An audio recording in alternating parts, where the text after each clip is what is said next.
Well, hello and welcome everyone to the webinar. People are joining us as we speak, so I'm going to give it about a minute or two to allow people to come into the webinar before we get started. So you can just hang out for a bit, give it a 1 or 2 minutes, and then we'll get going.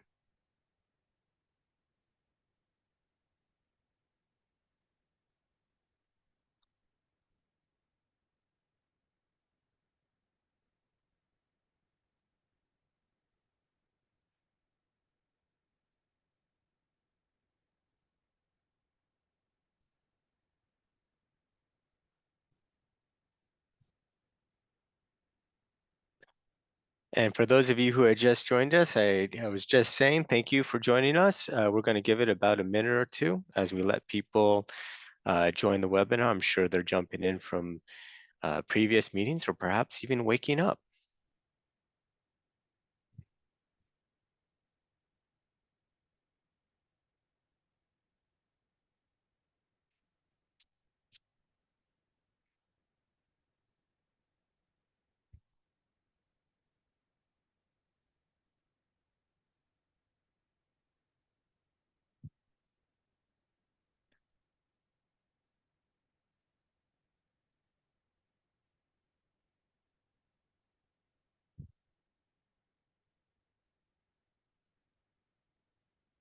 So I'm loving seeing all the emojis come through. Appreciate all the support. We're giving it about another minute as people continue to join us before we get started.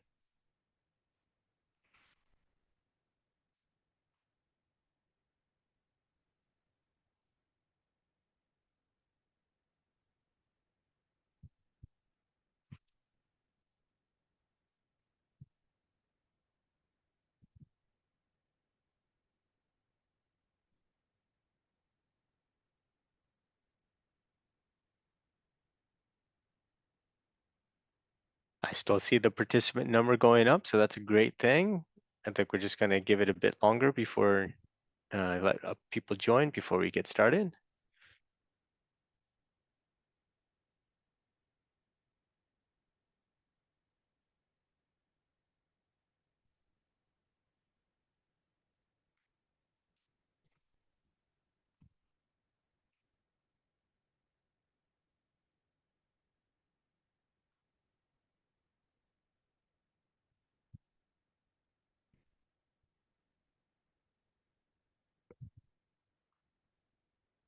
Okay, let's go ahead and get started, folks. So hello and welcome. Thank you all for being with us today. We are honored that you took the time from your schedule to join us today and learn more about the recently released white paper From Catwalk to Carbon Neutral, Mobilizing Funding for a Net Zero Fashion Industry. I'm Matthew Guenther, Environmental Sustainability Director for TAL Apparel, a garment manufacturer, and this webinar's MC. So as we go through the webinar today, please feel free to type your questions into the QA chat box on the screen, and we'll certainly have time at the end or towards the end to be able to answer those questions, as well as to be able to engage with you. All right, let's go to the next slide.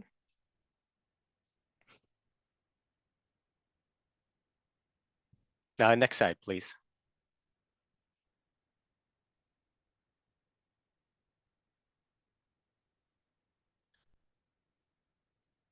Next slide, please.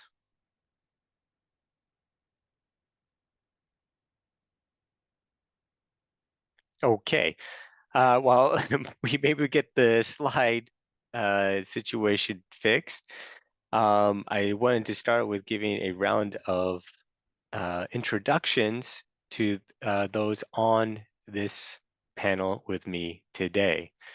So this paper was commissioned by 7 manufacturers. And if we get to the slide, you'll see who those manufacturers are.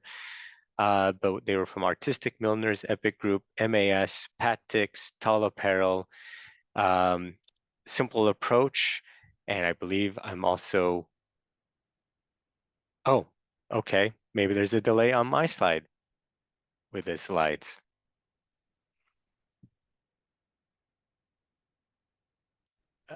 Oh, it's Sorry, everywhere. it's everywhere. Okay. Everyone still see the first slide. Okay, yeah. All right. Sorry, guys. Let's try to reach. There we go. All right. So technical challenges are a common occurrence in this day and age. So here are the group of 7 manufacturers that commissioned the report: Artistic Milliners, EPIC, MAS, Simple Approach, TAL Apparel, Pactics, and NITEX. That was the one that I had forgotten. And joining us today on this webinar is Saqib from Artistic Milliners, Vidhura from EPIC Group, Nemanthie from MAS, Arjen from Pactics, and myself from TAL Apparel. And this paper would also not have happened without the generous support from GIZ, Fabric Asia, and the Transformers Foundation. And we're also very grateful to the report's author, Revan, for lending his expertise to this paper. Revan's core competency lies in the intricate realm of risk management within financial markets and excelling in comprehending and crafting innovative solutions for handling a wide array of risks, particularly those associated with foreign exchange fluctuations, interest rates, commodity prices, and credit risk. His professional journey has taken him through South Asia, Middle East, Africa, and Australia, collaborating on bespoke financing and risk management solutions for SMEs, multinationals, and across industries and financial institutions, including he's worked very closely with national and international institutions, such as central banks and multilateral development financial institutes. And you'll get to hear more from him when we discuss the potential funding solutions outlined in the paper. Next slide, please. In addition, we are very proud that this paper has been endorsed by the Fashion Producer Collective, the International Apparel Federation, the Star Network, Crestex, Comprelli, the Good Factory, and PDS. Thank you for your support and your endorsement. Next slide, please. So before we get into the paper and its insights, perhaps a bit of context on its origins and background. So the paper sprung from private conversations that were hosted by the Asia Garment Hub for manufacturers. And Asia Garment Hub is a GIZ sponsored initiative. And through that initiative, they convened manufacturers to have a space in which they can talk about and communicate about sustainability challenges, offer each other advice, and generally provide each other support. Decarbonization, especially financing decarbonization, was one persistent and intractable challenge which continued to be discussed, so we decided to do something about it. And we wanted to ensure that the manufacturer perspective was heard, understood, and demonstrate that we also have ideas on solutions and how to create meaningful impact and transformational change. Finally, the group also shared a conviction that if we don't find creative and more expansive, inclusive ways to fund decarbonization, then we as an industry will fail to achieve our shared climate goals. So our hope is that this paper will inspire more collective and imaginative thinking about funding decarbonization. Next slide, please.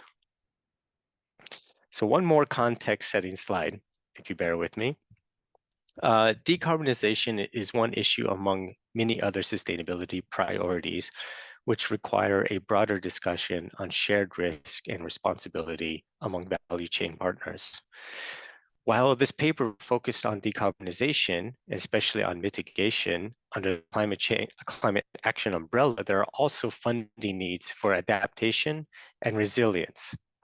And a just transition demands a collective approach to all three. So as mentioned, decarbonization is one topic out of many other competing sustainability priorities which must be addressed as well, such as water stress, circular economy, worker well-being, and improved standards of living. We think that perhaps investigating how we can reimagine funding decarbonization will also help us think differently about funding other sustainability challenges as well. Next slide, please. So let's get into the paper. First off, just a quick note on the methodology. So the methodology for the paper was conducted through one-on-one interviews and desktop studies. Interviewees were from manufacturers, industry stakeholders, and financial institutions. The paper itself is then organized into 4 sections that lay out the decarbonization challenge, the contextual challenges impacting funding, and offers some proposed solutions. So now the rest of the presentation will summarize each section of the paper. Next slide, please. So I will also help summarize the first section of the paper. And so next slide, please. The first section of the paper helps set the scene for the funding decarbonization challenge in the fashion industry, and why manufacturers are concerned about how current funding models are inadequate to address that challenge. It is well documented that the majority of the fashion industry's greenhouse gas emissions occur in manufacturing and raw material stages of the fashion supply chain. So from garment manufacturing, cut and sews, all the way through to the raw material production. That includes the fabric dye mills and the spinning mills along that supply chain, or as we say in the industry jargon, tiers 1 through 4. The Apparel Impact Institute estimated that to fund this decarbonization challenge, approximately $1 trillion needs to be mobilized to do this. Since the majority of emissions occur in the production stages of the fashion industry, it is worth asking, how can we raise this kind of funding across the expanse of the fashion value chain that is inclusive and accessible to manufacturers who would need these funds? Is it feasible under current conditions? Since current funding models are geared towards debt, and then the question also becomes, can the fashion supply chain hold this kind of debt? And this requires a nuanced look at how the debt to revenue ratios measure up in the fashion value chain. We see there's a significant misalignment of accessibility, availability, and affordability of funding solutions compared to where the concentration of emissions are, which poses a real challenge to how the industry will meet its decarbonization goals. So next slide, and I will have the pleasure of handing it over to my esteemed colleague, Saqib. Thank you. Thanks, Matthew, for introducing us and laying out the whole pathway of this webinar. So as Matthew was saying that, during this research, we found a lot about what kind of funding is available for decarbonization. But the problem always was some funding was good for one region, not good for another. And that's why we had to read a lot about what kind of funding is available in the context of the funding for everyone. So the funding needs vary from short payback to long payback. And let's just define what these payback periods are. So for us, after the research, what we found out was short-term payback is like within 3 years, medium-term payback between 3 and 10 years, long-term payback, which is beyond 10 years. And after these 3 types, another type is that for some projects, the increase in OPEX was another problem, which needed to be dealt with. Next slide. And in the next slide, I'll just give you a few examples on how a same type of project can have different paybacks, and the challenges can be so different for manufacturers working in different geographies as well. Just to give you an example, let's talk about replacing fossil fuel boiler with biomass. So depending on the cost of the original fuel, the payback can vary from being low payback to high payback. If someone is in a geography nearer to a source of biomass availability, this project seems feasible for them. But if somebody is further away from the supply chain, and especially if they need a responsible, sustainable biomass, then the cost of logistics, storage, segregation, and getting it from the source to the factory becomes a high cost OPEX thing as well. So the same solution can be very good for one manufacturer, depending on the geography, but it can be a bigger challenge for someone who's away from geography. It can be increasing not only as CAPEX cost, but also as OPEX cost, depending on the distance from the source. When we look at another example of replacing fossil fuel boiler with electric boiler, we see that for some areas, for some geographies or some factories where the cost of electricity is lower, this seems like a very good, solution. But for some geographies and factories where the cost of electricity is very high, it makes no operation sense. It increases the OPEX by multiple times. And that makes it unfeasible for factories. Another challenge in this type of solution is that some of the electric boilers currently available, the technology and the machines available are not suitable for tier 2 suppliers, which require huge amounts of steam. So these kind of solutions are limited to tier 1 suppliers. So the paybacks, as Matthew was always saying, so much funding is needed and so much funding is available as well. But if you are not channeling it correctly, if you're not ensuring that you understand what is the right solution for you, then you're just spending money in the wrong direction. You're not understanding the paybacks correctly, means you are doing decarbonization in a way that will not be feasible, not sustainable, and will not make any business sense. And we have found out through research and reviews that, what suppliers really need is for decarbonization to make business sense for them. And I think as we move on to the next slide, and I will be handing over to our esteemed colleague Vidhura, who will be talking about what are these financial and business bottlenecks that limit the use of these funds. Go ahead, Vidhura. Thank you, Saqib. Good morning, good afternoon to everyone.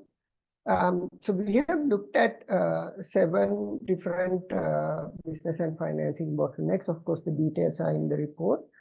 First one is that the capital expenditure risk is not shared, where the complete risk is checked with the manufacturers.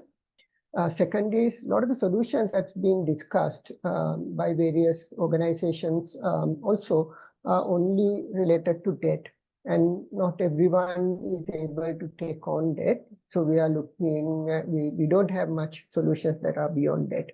Third one is as Saqib gave some examples, some of the solutions actually increase the operating expenses of the company, and the current business models don't really allow these upcharges to be passed to the customer, or the brand or retailer, or even the consumer.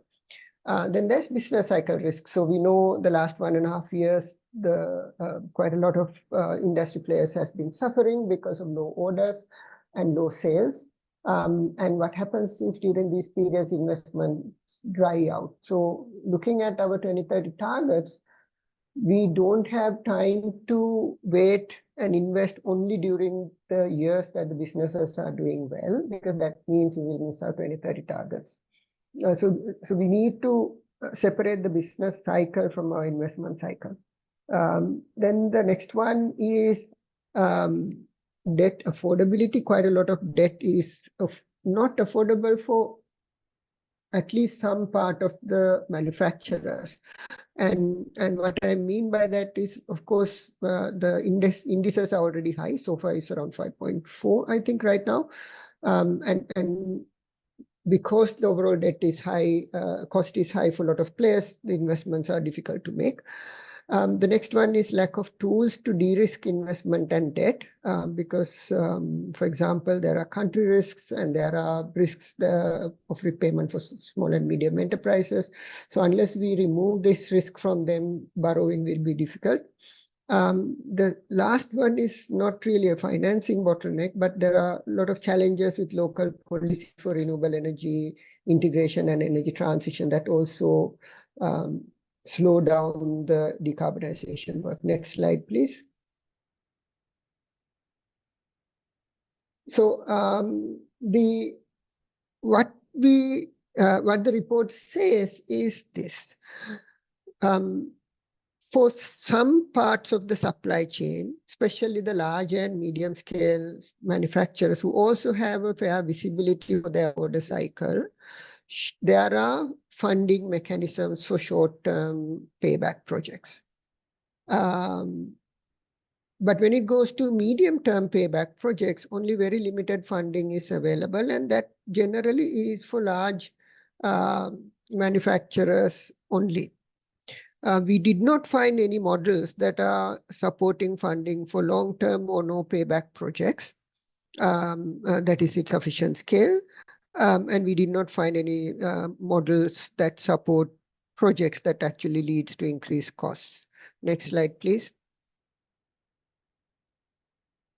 So when we talk about funding for decarbonization, the tools and the solutions that we have conceptually designed here tries to address some of those shortcomings that is mentioned in the business risks, as well as the accessibility for different groups. Next slide, please.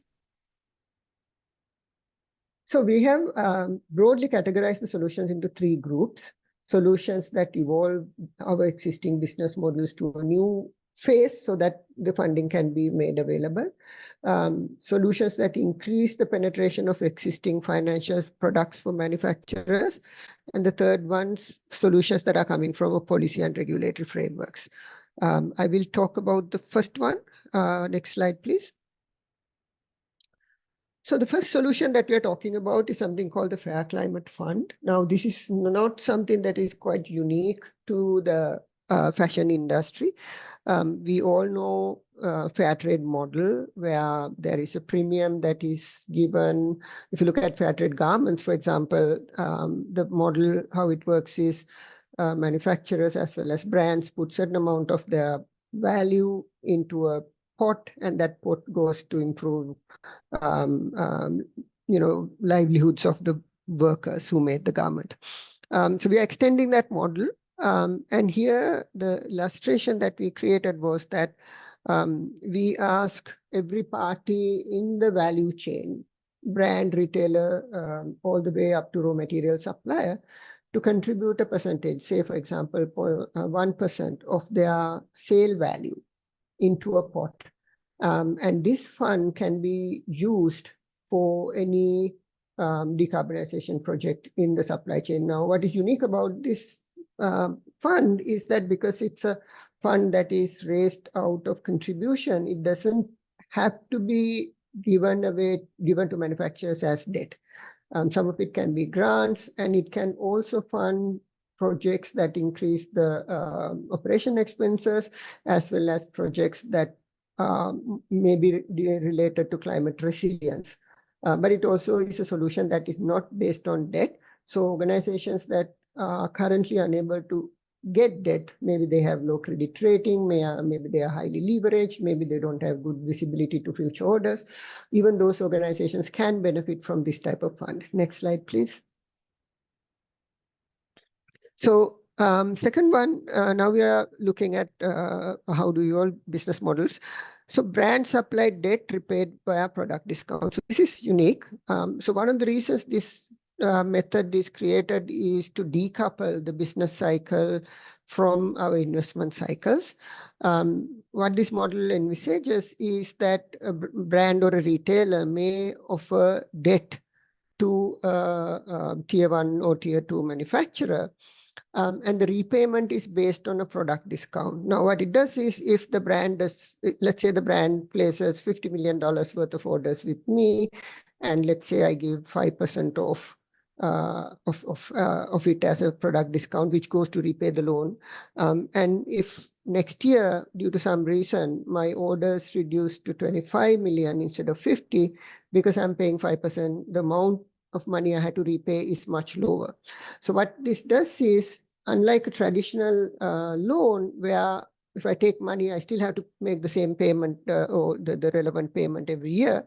Here, during a period of business down cycle, I pay less, therefore preserving my cash flow. So that can help decouple the business cycle from the investment cycle. Next slide, please.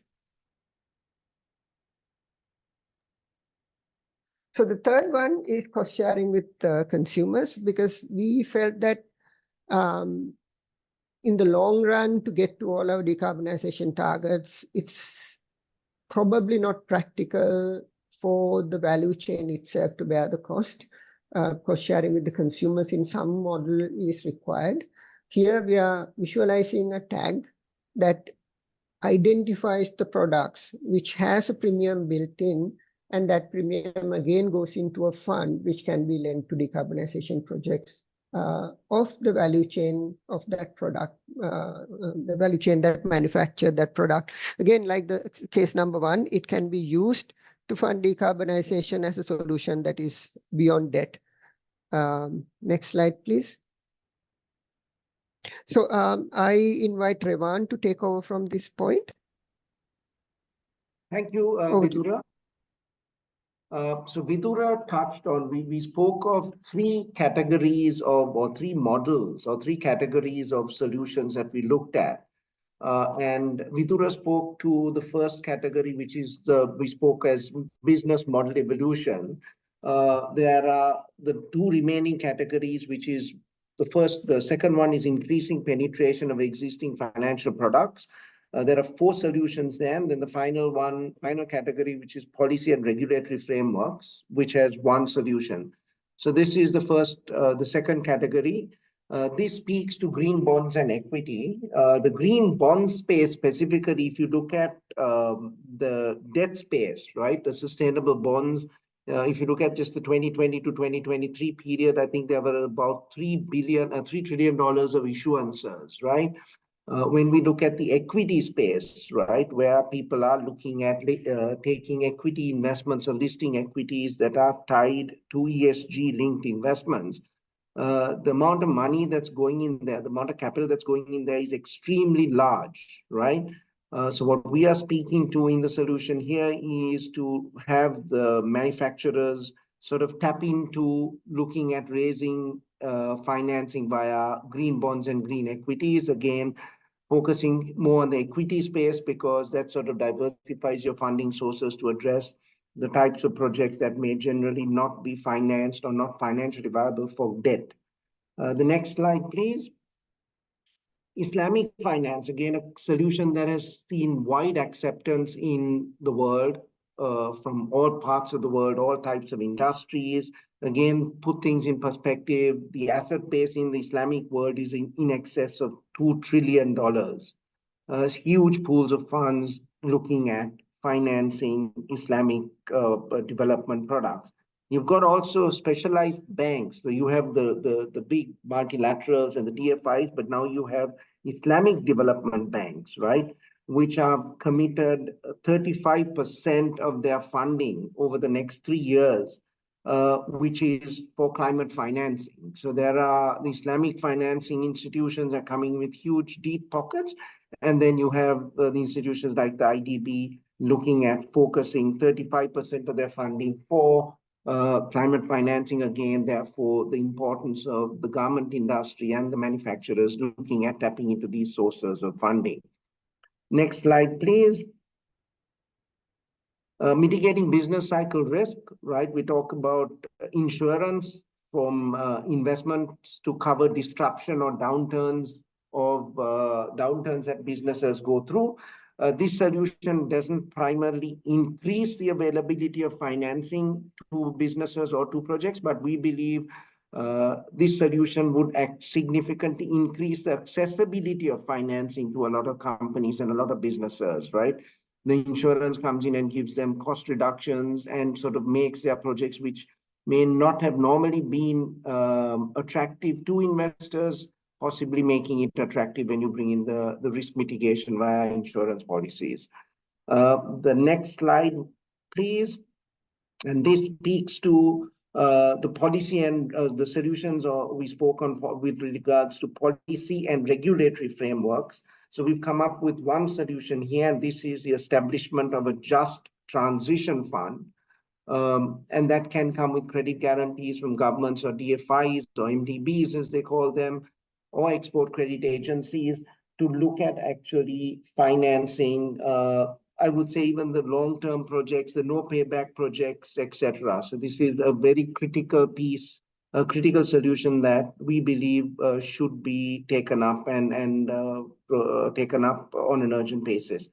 That puts us at the end of the solutions. So I would sort of move to the next slide and hand it over to Vidhura. Yeah, so earlier slide, Revan was talking about credit guarantees to de-risk, perhaps currency risk in some countries where borrowing in hard currency is difficult. The final one that I'm speaking about is a Just Transition Fund. So the way we envisage this, so that's the one. The way we envisage this is a solution that can, for example, be set up by EU, where there is a regulatory levy imposed upon, say, for example, luxury brands, a minimum one, so that it doesn't really hurt the consumers. And this fund that is collected can actually be leveraged into decarbonizing the supply chain. Again, it's a regulatory levy fund based on a regulatory levy, so it can both act as debt and grant components, and it can also be used for climate adaptation for vulnerable communities. We recently heard that there is a tariff regulatory levy that France is planning to apply for certain categories of fashion. So the money that is raised should actually go to decarbonize fashion, and that can be used for funding for these type of funds that can actually make a difference in the supply chain. Next slide, please. We've come to a conclusion, and conclusion is really a call for action. Of course, we just gave a very whistle-stop tour of the work. There's quite a lot of detail, and each of the 8 solutions that we spoke about is discussed at length in the report. So I really invite all of you to read and also give us feedback on what do you think, what works and what would have, how we can improve it. But the key 7 calls to action is that we really need policy advocacy that supports financing for decarbonization. This has to happen in all geographies where the fashion industry is there, whether it's in US, Europe, UK, Japan, or even in manufacturing countries, because even in the countries with dominant manufacturers, there's quite a lot of work that can be done, including setting up financial instruments or creating the framework where proper financial instruments can be implemented to support decarbonization. It's important to impose transparency and reporting standards. Quite a lot of these funds will rely on having good data and also proof of actual carbon reduction. So that has to be created. And we think the Fair Climate Fund is perhaps the easiest to implement given the current conditions. So we strongly recommend that the brands and retailers, along with their manufacturing partners, work together to create it as a pilot basis so that we can learn from that and scale it. We ask the increase of availability, accessibility, and affordability of financing for decarbonization. We believe while there are certain amount of funding available, as I mentioned earlier, it's not accessible for majority of the companies that actually required. A lot of the new tools that are coming from some organizations that we've seen seems to be focusing on the same, perhaps 5% of the market who currently have access to funding. What we need is more democratization of the funding availability and accessibility so that organizations, including and specifically SMEs, can also have a lower cost funding available to support their decarbonization journeys. I think there is a lot of opportunity for commercial banks and private sector lending institutions to leverage it. I think for that to happen, they really need to understand the pain points of suppliers and the accessibility challenges and affordability challenges so that they can customize their offerings to reach a larger group of manufacturers. And I would put in Islamic banks as well. Change the narrative. I think this is important for us as a collective in this industry, and by us, I include the media organizations as well. We need to really talk about the challenges of decarbonization because the current narrative really places the complete onus on decarbonization in the hands of manufacturers. And what we wanted to emphasize is that if decarbonization is to succeed, it has to be a collective effort that brings together brands, retailers, manufacturers, and other organizations, especially including the financial organizations, where we all share the risk, the responsibility and burden of decarbonization, rather than leaving all the risk, responsibility and burden on one or two parties. And the final part is to create an environment that facilitates value chain decarbonization. And what we mean by that is to relook at the business relationships, the commercial relationships, how they are structured. And if we don't really do that, I don't think decarbonization, or we don't believe decarbonization is going to scale at the level that we want. We cannot expect business as usual, especially the current commercial structures, commercial relationships we have between brands and manufacturers, tier 1 and tier 2 manufacturers, to remain as it is, and also be able to decarbonize within those relationships. So it's an invitation to relook at the relationship, have good conversations with the supply chain partners, and identify where the roadblocks are and work collectively to overcome them. So that's all from us, and I hand over to Matt. Thank you, Vidhura and Revan and Saqib, for walking us through the report. We'll now turn it over to, actually, I invite all the panelists. We also have folks from Pactics, as well as MAS, if you'd like to turn on your cameras as well to join, and we can start with the questions from the participants. So one of the first questions that we'd have received a few already in. First one is from Rakesh, and he would like to understand that within the financing bottlenecks, did the paper consider the absence of taxonomy for such decarbonization transition? And Revan? Yes, perhaps that's a question for Revan. Hello, can you hear me? Yeah. Yes. So we looked at a certain lenses. Can you hear me, Matthew? Yes, go ahead. Yeah. So when we looked at financing, we identified certain set of lenses to look at the bottlenecks, right? And we looked at payback periods. We looked at accessibility, affordability, and availability of financing. And then we actually looked at the various jurisdictions the manufacturers or the suppliers were based in, right?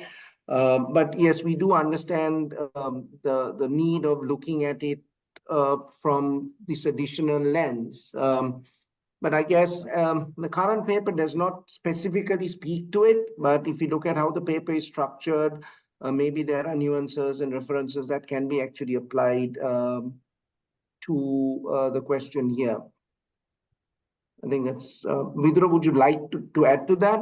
Or does that sort of answer Rakesh's question? No, I wasn't very clear. Rakesh, if you can do a little bit more elaboration, what you actually meant by absence of taxonomy. Taxonomy in what context is the piece that I wasn't very sure. So if you can clarify, you can type in, and I will happy to dig deeper into that. So there was a bit of a follow-up in terms of some recommendations that Rakesh also had, and some of it had to do with how we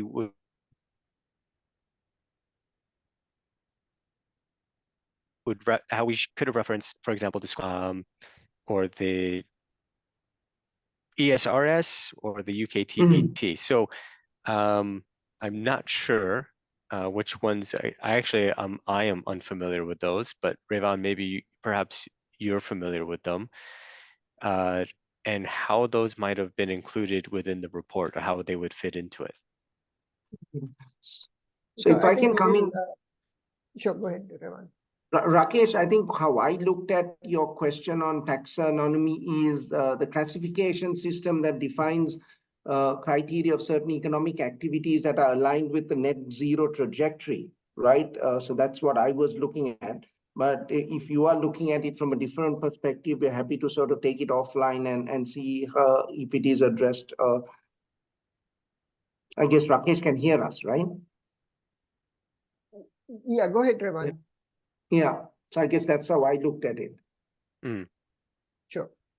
Yeah, And so maybe we'll wait for him to come back. If I may add something, of course, this is not a very exhaustive mapping of the financial landscape. There are a lot more initiatives that are out there in the market that actually support business decarbonization. For example, I work in Bangladesh. There's quite a bunch of government set up funding that is accessible to a wider group of apparel manufacturers. In Jordan, there are funds. So most of the geographies that I work with, there are some funds available with some restrictions. And we did not attempt to map this into a very exhaustive level because that was not the purpose. What we've done is we mapped it and we've asked where do they fit in, but taking from a bottom-up manufacturer perspective, where the shortfalls are even with these existing funds. So rather than trying to give a complete list of funding options available, we try to identify who are these funds actually focused on? Do different scale of companies have affordability, accessibility, availability met through these funds? What are the, for example, due diligence processes that each of these funding mechanisms require manufacturers do, and are they too cumbersome, say, for example, for SME? So from that point of view, we've done that.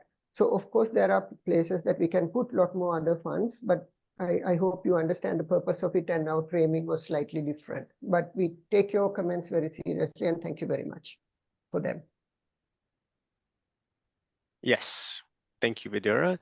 So we have another question that talks about, say, solar or wind energy initiatives, such as, the Bangladesh project, with funding from H&M Besa, the offshore wind.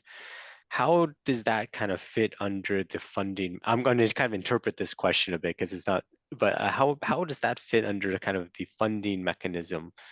Does that fit under this type of, collaborative funding? What's your perspective? Sure, I'll answer that one.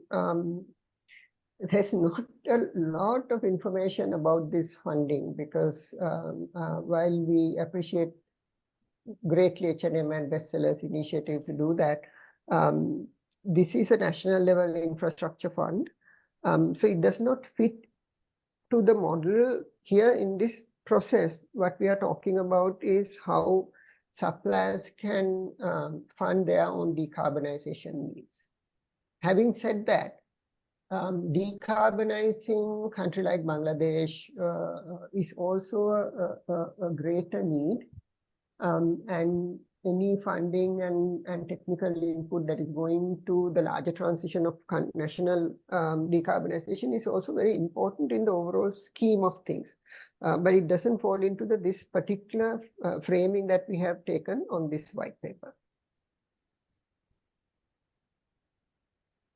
Thank you. And just another question, because potentially the European Union CBAM, the Carbon Border Adjustment Mechanism, could eventually reach the textile or fashion industry.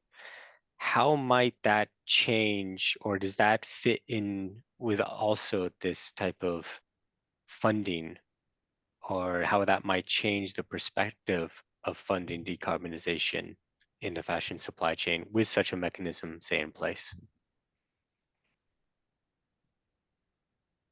I think if I can try and take this question, so what we looked at here is solutions that are where we believe if implemented, if focused on and pushed through, would increase funding for decarbonization projects.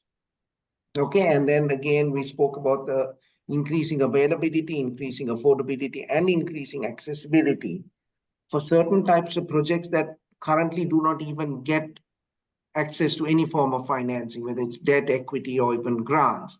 So if and when, I don't know the details of the CBAM mechanisms at the moment and how it's implemented in various industries, but what we believe is, should these mechanisms be implemented or come and flow through to the manufacturing of the apparel industry or the manufacturing sector, we believe that the solutions that are provided or spoken to here would continue to facilitate and increase the availability of financing needs to ensure the decarbonization goals and targets are met.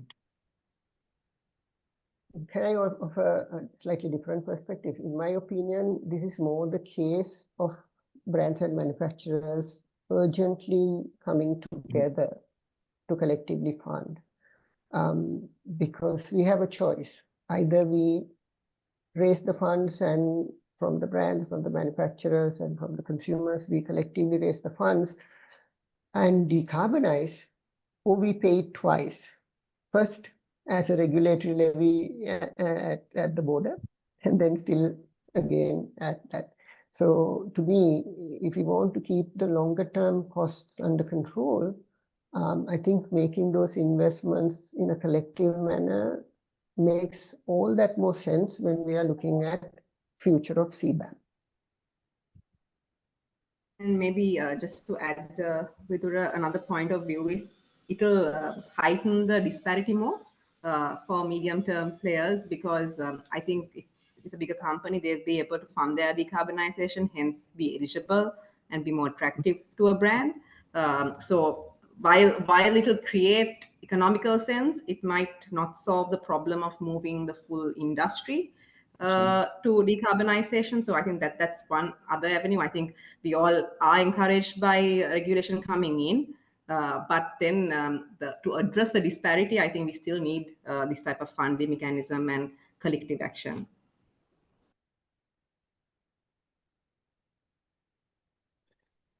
So maybe I move on to another question. Thank you for those responses. Talking about risk-sharing facilities, and this is a question about that comes under the guarantee model. Let me try to understand. So many institutions are offering risk-sharing facilities, which banks can use to transfer part of the risk arising from their green portfolio. Is this, I suppose, if I may interpret the question, if I may, then is this what we're talking about by the guarantee facility, by the guarantee model? I think, Revan, you can talk about this. I think there's quite a lot of elaboration in the report. Yes. Maybe you can also touch on different risks that you've spoken about in the report. Yes, so the credit guarantee model in the risks, credit guarantee solution, right, in the report, speaks primarily to sort of tools to de-risk investment and debt, right, and increasing or improving debt or debt affordability, sorry. And it talks about sourcing guarantees and insurance from the multilaterals and DFIs, which can cover, yes, a portion of the manufacturer's loans. As we talk about, again, risk sharing, because again, this question, Muhammad's question is I'm not quite clear with. And then you have the export credit agencies that can provide insurance or guarantees for export-related projects, right? And again, which is something that can that would meet the requirements of all manufacturers in the developing markets and the emerging markets, because they're all manufacturing for export into the global north.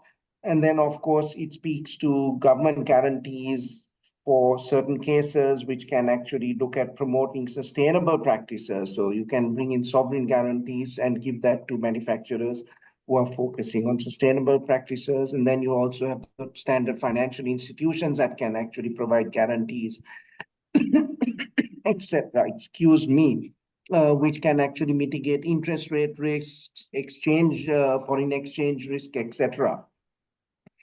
So that's how the part on credit guarantees is touched on and looked at upon from the paper's perspective.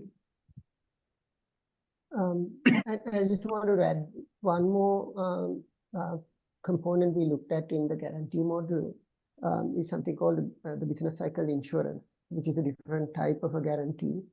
Again, companies don't want to borrow money because they don't know when the next business downturn comes and how they're going to be able to pay. So we looked at models that is prevalent in the agriculture industry, which is crop insurance. On a drought year, if your crops fail, you know, your credit guarantee, the credit insurance will ensure that you don't default and you pay a premium for that. So that type of a models has to be, you know, converted into supporting apparel industry's cyclical nature, which is another form of a guarantee. So I think what is important is there are multiple ways of de-risking, and there are tools that are available in this industry, in financial industry, as well as other industries. I think we need to start looking at it and see what types of de-risking and guarantees are needed for each geography for the projects to move forward. Because one of the things we keep emphasizing is that there are no universal solutions, because each country, each geography has their own peculiar nuance in what supports or hinders action. So the tools that are needed for each geography may be different to the others. And we need to sit and study and implement the correct version in the correct geography.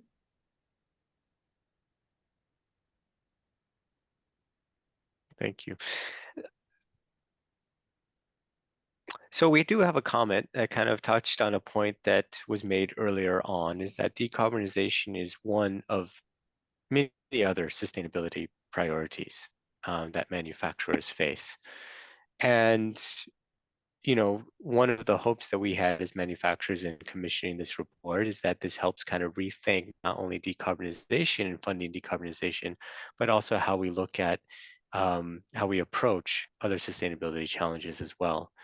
And obviously funding becomes a challenge with other sustainability challenges too. So is there just maybe some of the panelists could comment on, we think that some of these other solutions, some of these funding solutions could be applied to other sustainability challenges as well? Yeah, I'll start with the answer. I think, Matthew, the good part about this paper is that we are not just listing, you know, solutions, funding requirements for one kind of solution. What we are trying to push forward in this, that there are different types of funding opportunities available, and it can be possible for any kind of solution. As like it was mentioned in the comment, yes, this can go towards wastewater management as well. It can go towards water recycling as well. So the crux of the problem is like funding for a solution. No, the problem is actually how to divert the funding towards the right solution for in the right context. As there was a question about like the funding going towards Bangladesh, about solar and wind power, and you know that funding, if for example comes to Pakistan, we don't have power purchase agreements. It will be totally useless for the manufacturers because they won't be getting green energy directly from the grid. So it all, again, you know, we keep on saying that and re-emphasizing this, that context in the whole environment is important to understand every region, and within the region, there are also micro regions that have different problems. And what we're trying to put up here with this paper is that what are the possible different solutions? And as we've seen in the questions and comments, there are, you know, different point of views coming in, which will help us in understanding this subject a lot more.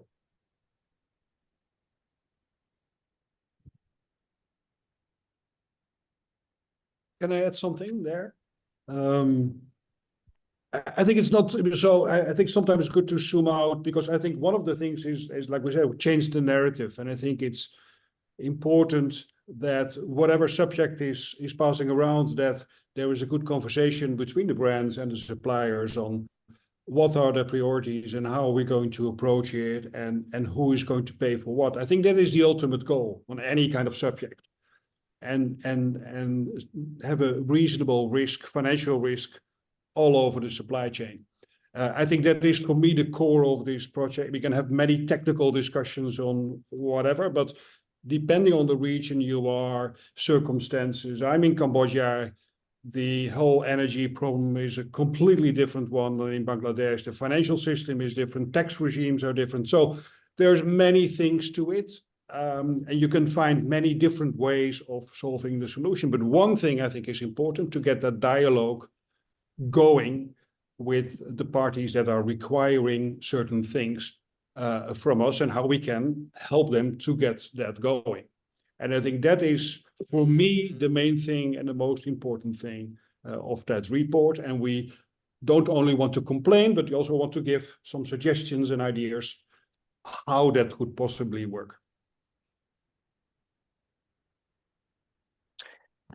So thank you. So if I may, I'm going to take the prerogative as the MC to ask probably one last question. And what I would like to understand from the panelists is we did the Fair Climate Fund was mentioned as a preferred solution that we could try to take forward. But following this paper, what would be some hopes that the panelists have for how these potential solutions are discussed, and in what forms would you like to see these solutions discussed in? Maybe Vidhura, your camera's still on, so I'll start with you. I think there are 2 points. If you look at the way these solutions are structured, there are solutions that must be initiated by brands, or ideally is initiated by brands and retailers. There are solutions that ideally are initiated by manufacturers. There are solutions that can be implemented by industry organizations in a particular geography, working with their financial system and government. And there are solutions that can be initiated by banks and financial institutions. So there are multiple starting points, and our hope is that that all these conversations will lead to these solutions coming into being. Having said that, the second point I wanted to say that nothing is going to come by itself.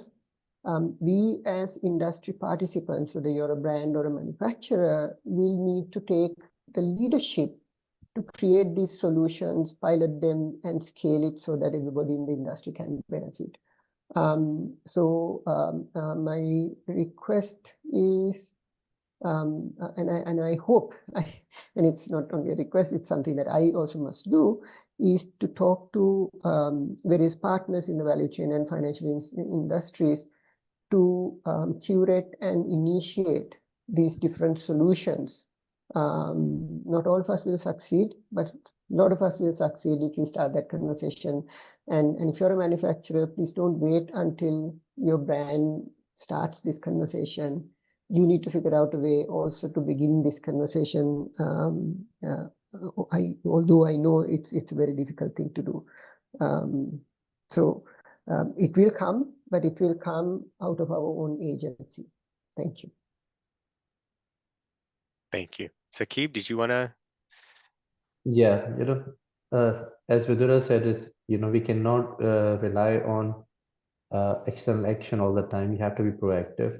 But my hope and request to everyone is, both suppliers, retailers, funding authorities, that we need to start to think about collective action. We need to start to work on collaborative action and commit. All of us need to commit, all the way from brands to suppliers. And the time is now. And I think this is a very good opportunity for us to, talk about these solutions as soon as possible. Excellent, and thank you. So we're almost out of time. Revan, did you want to say? Yeah, I think, Matthew, my comment is, when you look at speaking of decarbonization of the fashion industry, right? So reports talk about $1 trillion, right? Estimated cost of $1 trillion, right? But coming in from a financing background, right? That is not a lot of money. Yes, in the apparel sector, it might look at like a lot of money, but it is not. So when you look at total banking sector assets, right? You're talking approximately 180 to $200 trillion, right? You look at active, if you look at assets under management on an active basis by global fund managers, you're looking at anywhere between 80 to $100 trillion, right?